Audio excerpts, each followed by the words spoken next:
Assalamualaikum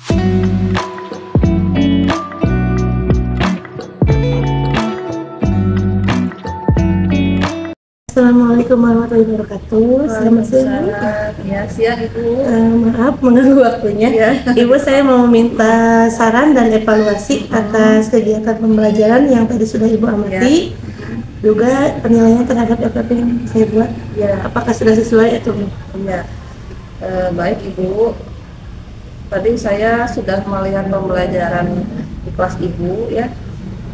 Saya rasa pembelajarannya sudah menyenangkan untuk anak-anak, terutama untuk anak kelas bawah. Jadi mereka sudah aktif, interaktif, sudah komunikasi seperti itu ya.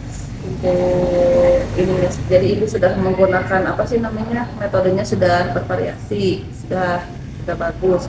Medianya juga sudah banyak Ibu ya. Tadi ada infokus, ya, kemudian anak-anak membawa balon dan lain sebagainya untuk kegiatan pembelajarannya. Jadi anak itu kan jadi sibuk mempraktekkan, sibuk belajar, jadi tidak hanya menulis saja gitu. Nah, untuk RPP-nya sendiri ini kalau saya baca sudah bagus juga. Ini di tujuan sudah lebih singkat ya Bu, hanya sedikit saja yang ini ada ditambahkan linknya ya Bu. Iya Bu. Jadi ABCD, nah artinya dengan semua dapat mengalami aturan dengan tepat dengan tepat.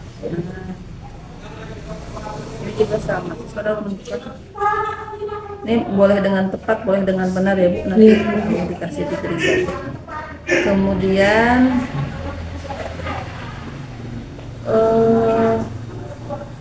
nah ini tadi siswa dapat saya rubah sedikit, ini jadi siswa dapat mengenali ya. Kalau Ibu tadi mengenal saja, jadi siswa dapat mengenali, ini ke C3 kalau tidak salah, siswa dapat mengenali sikap menaati aturan melalui teks dengan tepat. Nah, begitu. Kemudian untuk di kegiatan pembukaan sudah bagus. Di kegiatan inti ini setelah mengamati cerita biasanya ada kegiatan menanyanya dulu. Kegiatan ayo menanya, jadi nanti Ibu beberapa pertanyaan gitu, atau enggak, kalau enggak Ibu memancing siswa untuk bertanya, nah gitu. Kemudian ini kegiatan inti ya Bu ya, jadi nanti ayo menanya. Kemudian di mencoba saya lihat udah bagus, jadi ada kegiatan mendemonstrasikan dulu oleh Ibu, kemudian dilanjutkan dengan anak-anak juga sama mendemonstrasikan, sudah bagus. Ibu kalau mengelompokkan siswanya ini berdasarkan apa? Berdasarkan tugas mereka piket tuh. Oh, piket ya.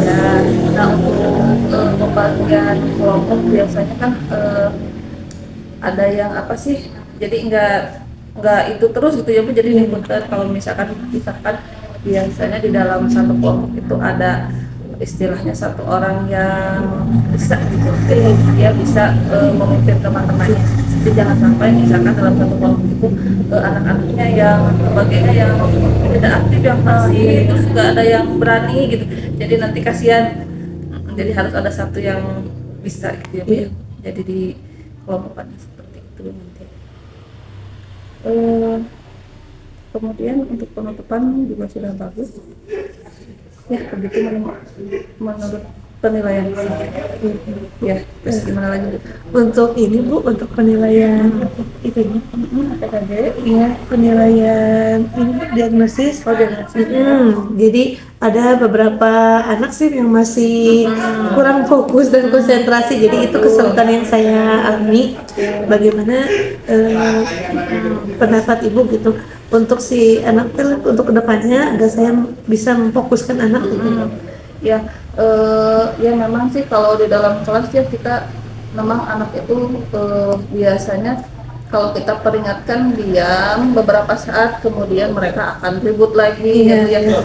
Jadi mengkondisikannya memang, apalagi anak kelas bawah, saya yakin itu lebih susah anak kelas bawah. karena mereka biasa kan kalau anak sekolah senangnya bermain ya Bu. Iya Bu. Jadi senangnya masih dalam dunia anak-anak masih bermain gitu. Jadi untuk fokus itu memang sedikit lebih sulit. Nah mungkin selain tadi yang ibu sudah lakukan dengan ice breaking, semangat dan lain sebagainya, nanti mungkin ibu bisa seperti membuat kesepakatan kelas. Sudah pernah Bu? Oh sudah, saya juga sudah berusaha memanggil mereka dengan panggilan hai. Kalau mereka betul. fokus dulu dalam beberapa saat, kemudian ngobrol lagi, ada yang main-main lagi Betul, gitu. betul. Kadang ada yang anak asik dengan dunia sendiri, Iya, kita Bu. menenangkan dia asik main dengan mainannya gitu ya, suka ada yang seperti itu.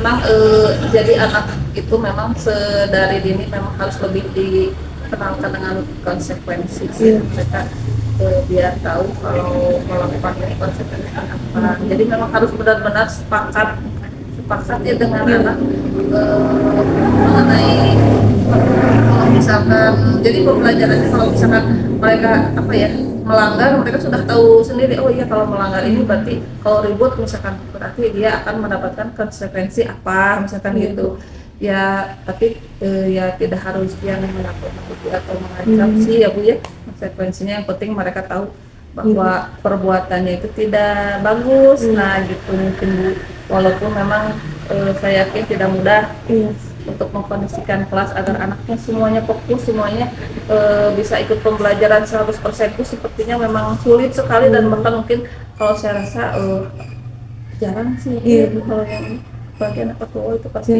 tantangan terbesar. Mereka juga kan termasuk kelas gemuk ya Bu, kelas saya 42 orang. Iya betul. Jadi agak kesulitannya di situ Bu, tantangannya mereka kurang konsentrasi, fokusnya itu pecah gitu. Iya. Iya apalagi kalau kelas gemuk. Jadi kalau kelas gemuk itu biasanya duduk juga berdempetan ya Bu. Iya. Jadi istilahnya kalau anak-anak itu kan ke apa ya, sedikit kena aja mereka ada yang langsung gimana gitu. Ya memang seperti itu. Jadi memang kalau di Kosovo ya pintar-pintar kita aja gimana caranya.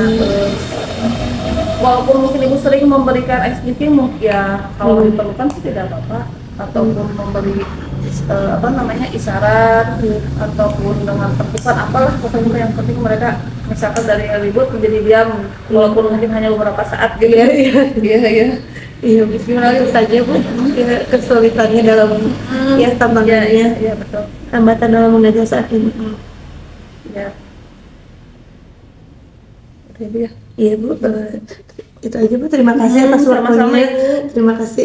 Assalamualaikum.